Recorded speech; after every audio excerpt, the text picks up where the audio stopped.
Se te nota la felicidad, Víctor, de que ya es viernes. A ver, vámonos a temas serios. Fíjense que en México el crimen organizado, pues ya lo hemos platicado, no solamente mete las manos en los procesos electorales, también hay vínculos con funcionarios de distintos órdenes de gobierno. Bueno, incluso con el paso de los años esto termina sabiéndose, hay cosas que no están 100% aclaradas. Hoy tenemos el ejemplo del candidato de Morena por la alcaldía de Guadalajara, de Carlos Lomelí, quien reconoció tratos con el cártel de Sinaloa. Aquí el asunto en cuestión es que si fue hace años, el tema es que tuvo negocios con la delincuencia organizada y en muchos de los casos, como en este, no pasa nada. ¿Qué me dicen al respecto? Les dejo el tema sobre la mesa. Me despido y que tengan un excelente fin de semana. Hola Magda, gracias, Víctor. Bueno, a ver, es un tema complejo, es un tema, pero me parece que ahí está el punto sobre la I. Exactamente, ¿sí?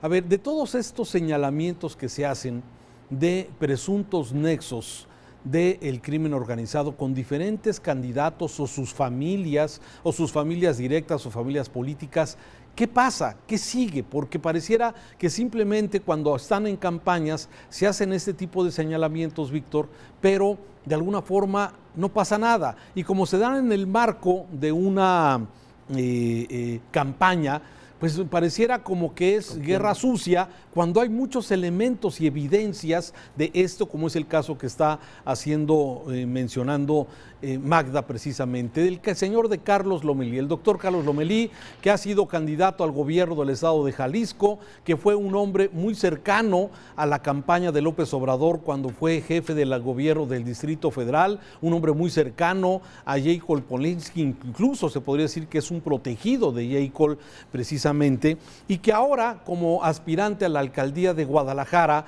vuelve a surgir luego de este reportaje que publica Latinus, ¿sí? Ese hecho ocurrido en el 2008, ¿sí? Donde el Departamento de Justicia de los Estados Unidos, ¿sí?, lo pone desde luego entre la lista de las personas que tienen relaciones con el crimen organizado, pero después de esas negociaciones raras, extrañas, que uno no entiende, luego de que le decomisan y él entrega $2.700.000, parece que el caso se cierra. Y aquí esta es exactamente la pregunta. Alguien que tuvo un señalamiento de este tipo, que fue abordado por las autoridades, que fue boletinado por el Departamento de Justicia de los Estados Unidos, sí, y ahora es aspirante a la capital del estado de Jalisco por parte de Morena, sí, o sea, de alguna forma, ¿se vale o no se vale ese tipo de relaciones como las que hemos mencionado, los suegros, por ejemplo, de la hija de Macedonio allá en el estado de Guerrero, sí, como el caso también, pues de todos esos candidatos que se han señalado que han tenido en algún momento algún tipo de relación, Víctor? Mencionas dos narrativas interesantes, Raúl, dos situaciones que se viven constantemente y que a lo largo de nuestras vidas profesionales hemos sido testigos. Una tiene que ver con el comportamiento de la justicia americana, estadounidense, que ya sabemos muchas veces privilegia el aspecto de los dineros al aspecto de la justicia como tal.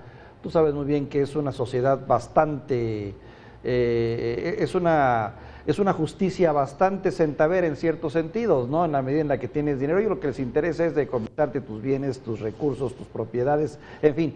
Y ya la justicia se puede vender de otra manera. Desafortunadamente así opera el sistema americano, con sus ventajas y desventajas.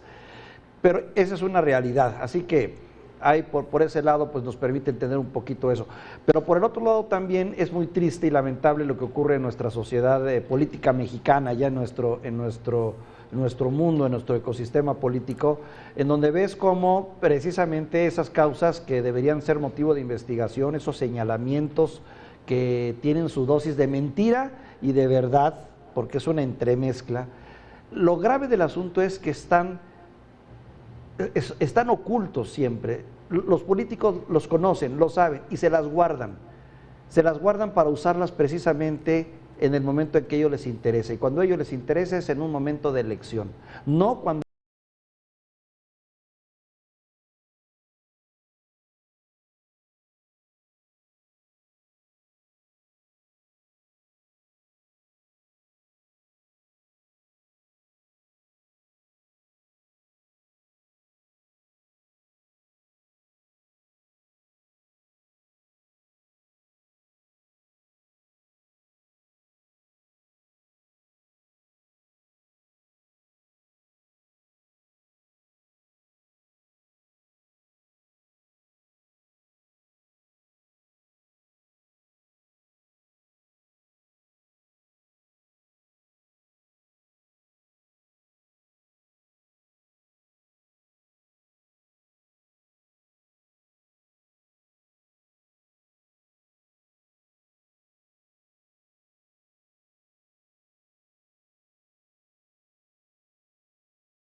seguridad, sí, y por una audiencia que solicitó. La pregunta es, si tú, Víctor, o yo, Raúl, solicitamos una audiencia con la Secretaría de Seguridad, ¿me la va a dar? Sí, digo, qué bueno que ya fue detenido y que va a ser extraditado, pero desde el mismo saludo del presidente López Obrador, de tener su camino en la caravana para saludar a la mamá del Chapo Guzmán, sí, esas señas de alguna forma que se dan, y no porque la señora sea responsable de lo que su hijo haya hecho o no, pero me parece que es exactamente esas cosas que de alguna forma dejan mucho que desear. El caso de Carlos Lomelí, un hombre que traía esta sombra, porque aparte no son dichos, él mismo acepta que es un caso cerrado para los estadounidenses. El caso de Carlos Lomelí fue cerrado luego del decomiso de estas cuentas bancarias, y donde también hay declaraciones donde él, de acuerdo a las actas encontradas y difundidas, pues acepta que tenía relaciones y vendió precursores químicos a estos líderes del cártel de Sinaloa. O sea, y que aunque es un tema que ocurrió hace años, sí, pues de alguna forma ahí está, digamos, la sombra. Y luego es nombrado superdelegado por parte del gobierno federal, y luego sus empresas tienen que ser sancionadas porque él, ya como funcionario público, sus empresas siguen haciendo negocio con el gobierno. O sea, una irregularidad tras otra. Y sin embargo, esas cosas parece, como tú bien lo dices, que no son importantes ya en un momento dado, y ni nadie le da seguimiento. El mismo caso, por ejemplo, que hemos mencionado ya de otros funcionarios, donde se hacen estos señalamientos. Pasando las elecciones, Víctor, parece que ya se olvida y ya no hay nada que perseguir ni nada que investigar. Eso es lo que pasa realmente. Ahora te debo decir algo, Raúl, aquí sí hay responsabilidades, quienes en cierto sentido toleran o permiten o dan la bendición para que estos personajes sigan actuando impunemente y no se hayan llamados a cuentas, cuando menos desacreditados socialmente.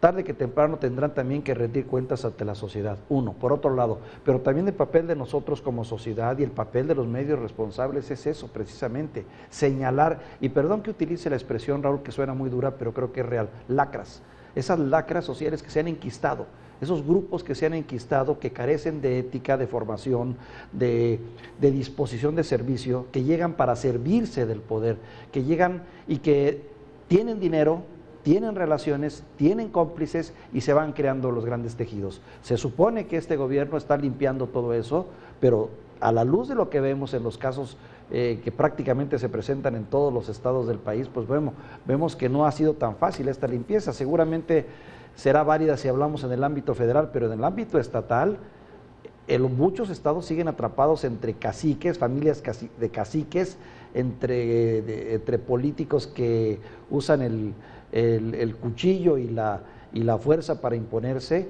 y eso ahí estriba mucho el retraso de nuestro país.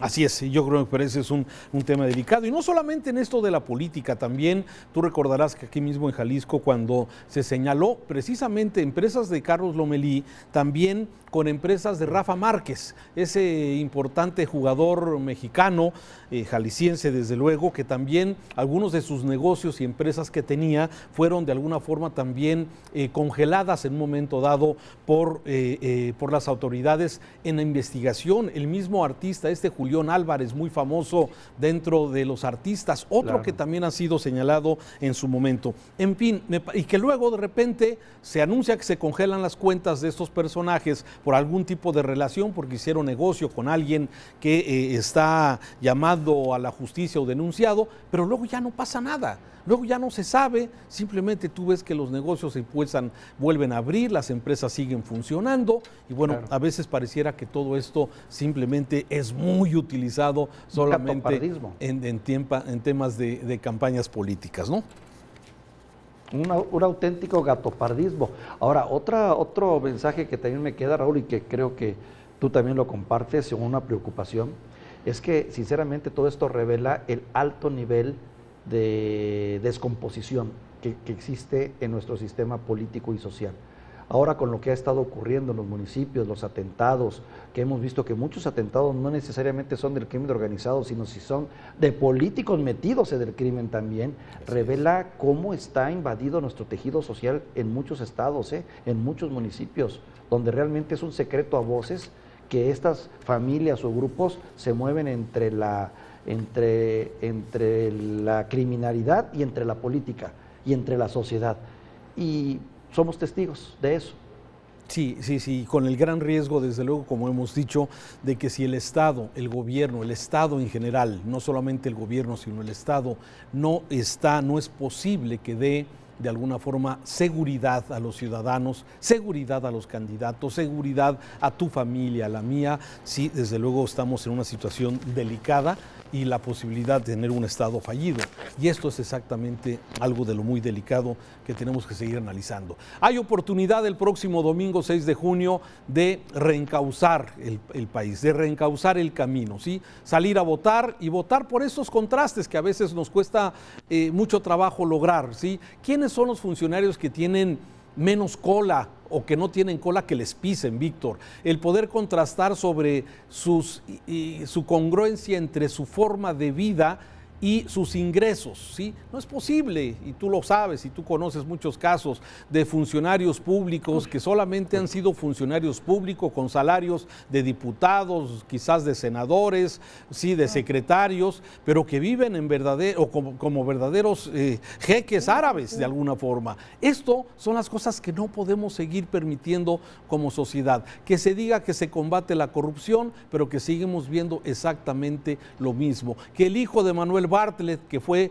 sancionado por una compra de ventiladores de mala calidad, otra vez se confirma que sigue vendiendo y no ha pasado absolutamente nada. Estas son las cosas que muchas veces desaniman de este discurso, de esta expectativa que creó el actual gobierno del presidente López Obrador, y que al pasar 2 años, 6 meses de esta administración, vemos que muchas de las cosas que motivaron la llegada de este gobierno, sí, poco a poco, día con día, te das cuenta que en combate a la violencia todo sigue igual, que en combate a la corrupción pues todo sigue igual, nada más cambiaron los nombres de personajes. Esas son las cosas que lastiman a la sociedad, lamentablemente. Pero bueno, ahí viene ya, falta poco para el 6 de junio, hay que votar, Víctor. Hay que votar, y un llamado muy particular a las mujeres, un llamado a los jóvenes. Yo creo que también ellos tienen una gran oportunidad de cambiar en mucho este sistema. Tienen la oportunidad de cambiar o de refrendar, porque será una decisión de tipo personal, pero yo aquí haría una invitación particular a este sector, porque no solo representan la mayoría en el caso de las mujeres, la mayoría de los electorados de quienes van a votar, sino también los jóvenes que pueden marcar el rumbo de este país, si así lo deciden. Ojalá salgan. Sí, yo creo que estamos en un tema, en una confusión. A veces pensamos que ser muy activos en el Facebook, en Twitter o en Instagram, poner likes, somos activistas. No, el ser activismo es, en este caso en México, no sirve, y bueno, sirve quizás para entretenerte, poner like o que no te gusta, o criticar, o la polarización, pero aquí lo único que realmente funciona es el voto, acudir a votar. El ser muy activo en las redes sociales, eso pues ahí se queda, Víctor, no pasa nada, sí, nada más seguimos alimentando este tema de polarización. Nos vamos, Víctor, tus comentarios, muchas gracias como siempre. Gracias, Raúl, te saludo con afecto, feliz fin de semana dentro de lo que cabe, porque se nos vienen días muy intensos. Vienen días intensos, muchas gracias.